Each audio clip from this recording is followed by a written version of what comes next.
We're advised to start giving sex education to our kids from age 2, but at every stage, give them the bite size fit for that age. Don't leave this to chance, hoping they'll get taught in school or by the society. Yes, they would, but will they be the right teaching and bite size for their age? Take charge and teach your kids sex education. Once your kids can name body parts, that's the right time to start chipping in little by little on sex education. You're welcome back to my channel. My name is Unwa Dutor and I am a teens coach. If this is your first time here, you're welcome, but if you keep coming back, you're much appreciated. In this video, we're going to be talking about sex education for preschoolers.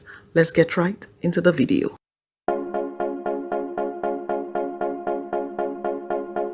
Yes, we all worry on what we should be teaching our child concerning sex education. We know it is important, and we know that the internet these days and the society are not making things easy when it has to do with sex education. For preschoolers, the first thing will be play the name the body parts game. This game most times is played either during bath time or changing time, changing into different clothes or pajamas. Those are wonderful times to play this game. Keep at the back of your mind that body parts should be named their right names. Yes, we all want to be the funky mama, the funky papa, but this is not a time to be funky. No funky names. Call the body parts the names that they are.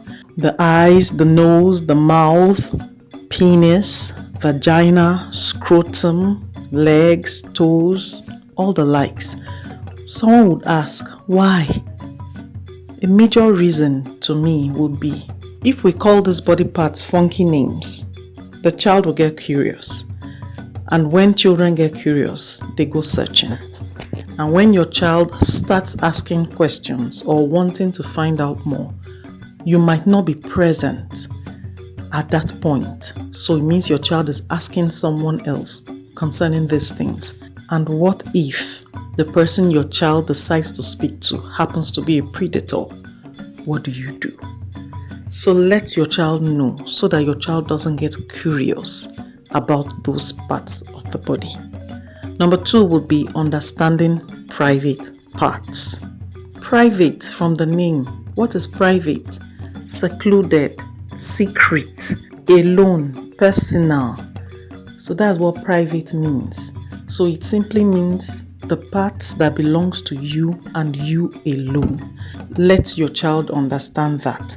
Some might say anything covered by the underwear is private. But then our laps is also private and is not covered by our underwear. So I don't want to generalize it just under the things that the underwear covers. So let them know the armpits, the breasts, the laps, the buttocks, penis, vagina, all those parts are private parts and it belongs to you alone. So no one is allowed to touch their private parts and they are not allowed to touch another person's private parts. Number 3, no keeping of secrets. It is very important to let your children know from a very early age that there is no keeping of secrets. A little game you and your child could play could be name a particular place in your house where you call it the no secret zone. So if your child wants to tell you a secret, your child could take you to that zone and then tell you the secret.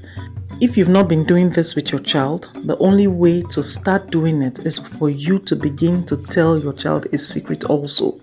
Something you might not necessarily say. I'm not saying you should go divulge a very serious secret, but something little like, you could tell your child, can we go to the no secret zone? I have a secret to tell you.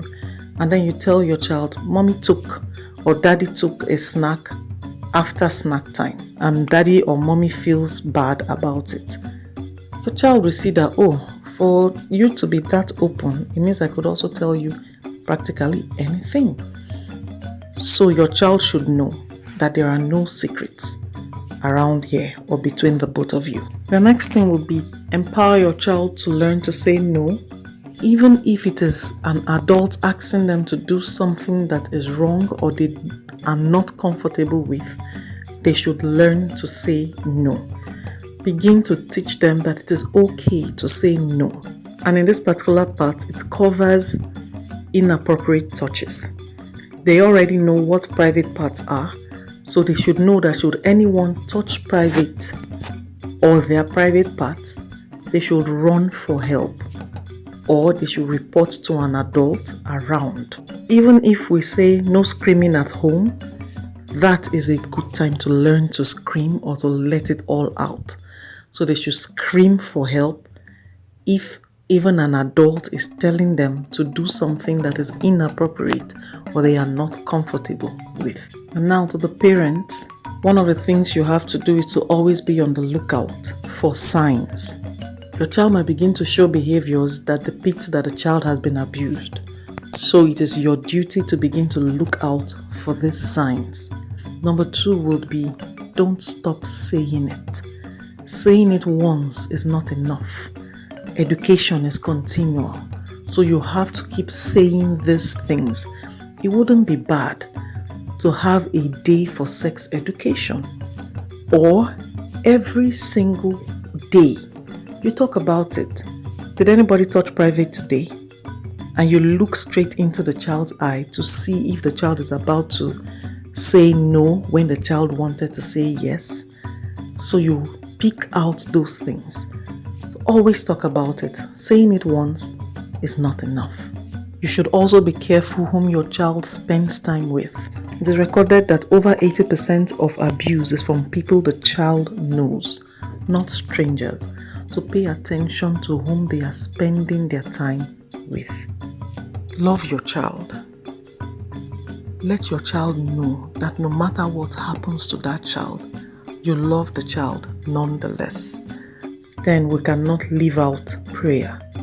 Commit your child into the hands of God. Pray that your child will not fall into the hands of any predator. So these are just few things that could help you set the ball rolling when speaking with your preschooler concerning sex education. I hope you find this video very useful. If you do not forget to give it a big fat thumbs up or share this video if you would.